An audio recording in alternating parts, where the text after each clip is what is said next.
Hello, I am Harriet, and you can call me Miss Harriet. And I'm a stair tutor, and I'm also a writer. I love to read, and I love to write.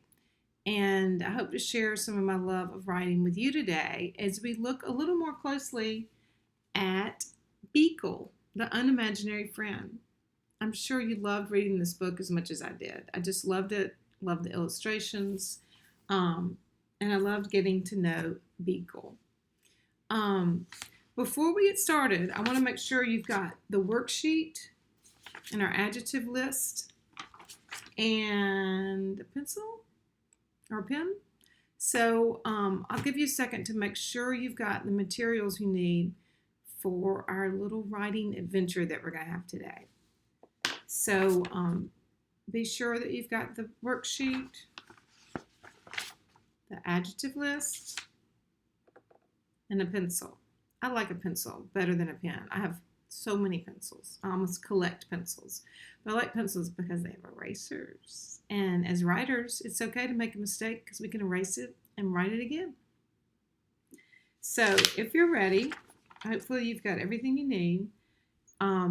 Let's start thinking about the book Beekle. In the book, Beekle looked everywhere for a friend. And Alice became Beekle's unimaginary friend. Or Beekle became Alice's, really. But I used to have my own imaginary friend. Did you know that? You may have had one when you were really little. But when I was little, I had an imaginary friend. And her name was Susan. And in my imagination, she had yellow hair and blue eyes. She always wore her hair in pigtails. And her skin was purple for some reason. And she had really, really long arms because she could fly anywhere. And my imaginary friend was also very brave. She was not afraid of anything. And she helped to make me be brave too. But she was also fun and got into mischief. And I enjoyed being with Susan, my imaginary friend. So that was Susan. And did you notice when I told you about Susan, I used lots and lots of adjectives? Do you know what adjectives are? Adjectives are words that describe nouns. They're describing words. And remember, nouns are people, places, and things. So I couldn't really tell you about Susan, my imaginary friend, without using adjectives. So they really add to our storytelling and description. So today we're going to talk more about adjectives as we look at Beekle, our imaginary friend. So let's look at Beekle in the book. Here he is. When you look at Beekle, I want you to see what adjectives you think of to describe what Beekle looks like. You can look at him also on the worksheet. There he is right there. So you see all those blanks. I want you to fill in those blanks with words that describe Beekle. Let's do it together.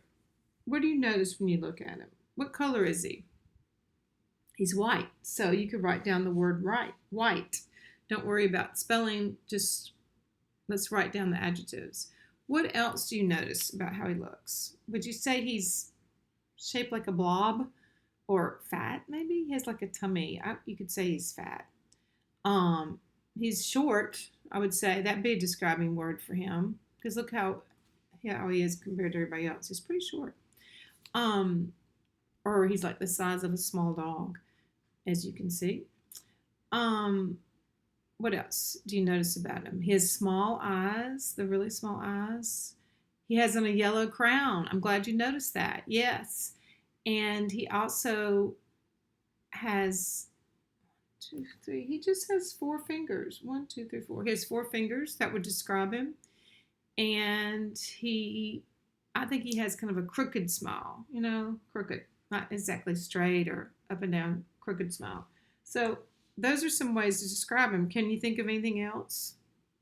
You can yell it out or you can write it down. But just fill in those blanks. Let's think of other ways to describe Beekle. And we can do this together. As you think about the story in the book, how else did you learn he described him? He's probably funny because remember he and Alice tell jokes. So he's probably pretty funny. That would describe him. They eat snacks together. They go on adventures together. So he's probably adventurous. I tell you what, why don't you get this sheet that we have, super adjectives, and we can see some of those words on here. Here is the word adventurous. We know he was brave, so there's brave. This might help you think of some other ways to describe him. What do you think Beekle likes to do for fun? Tell jokes, eat snacks, go on adventures. How do we imagine Beekle sounds like when he talks? We don't know in the book because we don't hear him speak. We haven't seen a movie about Beekle. So when you read the book, can you imagine what he sounds like when he talks? Maybe squeaky, or maybe he talks real loud, or maybe he speaks in a whisper. I don't know. Use your imagination. What do you imagine he sounds like when he speaks?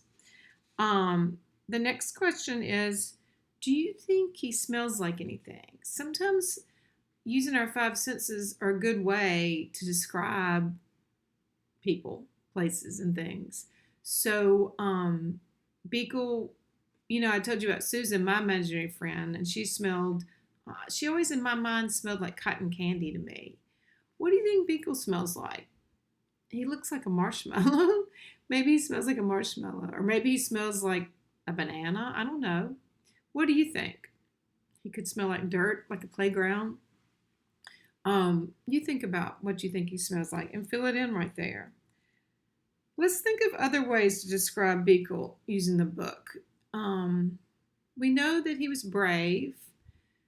We know that he was from far away, on an island far away. We know that he must have been patient because he waited a long time to meet Alice. And he must have been adventurous because he sailed across to the real world. Remember that? And he liked the playground and the park, so he must have really liked to have fun. He liked to climb trees. We know that. He climbed a tree in the book. We know that sometimes he felt sad until he met Alice. And then he got a name and he went on adventures with her. So he learned to do the unimaginable. So there are a lot of ways to describe Beekle using the book. So write some of those down at the bottom of this page. So hopefully you've done that while we've been talking. And I want you to turn over your page and to the back where it says activity. Because just like Alice, because in the book Alice had her own paper and pencil. Let me find that page. She had a pencil over her ear like this. You can always try putting your pencil there. And she called out to him. See, there she is. She has a pencil over her ear. And she's got a blank piece of paper. So I like to think that she wrote about him before as she imagined him. And we're going to do that too. So what I want you to do is use your imagination and think of your own imaginary friend. I want you to think about how you would describe your imaginary friend using as many adjectives as you can. I want you to think about describing words and think about what is your imaginary friend's name? And what does your imaginary friend look like? Is your imaginary friend a boy, a girl, an animal, a monster, or something else? You can use your imagination for that. Think about how does your friend act and what his or her personality is like. What does your imaginary friend sound like when he talks? What kind of things does your imaginary friend like to say? Think about all those things. What do you think your imaginary friend and you like to do together? What kind of things do you do with your imaginary friend? Now, this is you're writing fiction now. This is not a true story. You're making this up. And it's really fun to do that. Just create, go wild with your imagination. And take some time now to write about your friend. And you could always start with, if you don't know how to fill your blank page, here's the idea. Start with, my imaginary friend's name is, and write down that name. Just make up a name for imaginary friend, or maybe you already have one in mind. And then go on and describe what your imaginary friend looks like using complete sentences and lots of adjectives. And then tell us what kind of things your imaginary friend likes to do and how your imaginary friend feels. And you'll have your paragraph. So write about 4 or 5 sentences and describe your imaginary friend. And you'll do that right here on your activity page. And then after, and only after you write your paragraph, you could draw your imaginary friend just for fun. And you've got a sheet to do that. That's my imaginary friend, Susan. But take your time with your writing. This is time for you to use your imagination. You know, I always end my writing classes, my writing chant. It's, you have a voice, your voice is powerful, and your voice can change the world. And I want you to remember that in your writing today, how your imagination can take you anywhere. Maybe one day you'll write a book like Dan Santat did about Beekle, the unimaginary friend. Enjoy writing, and I will see you again. Bye-bye.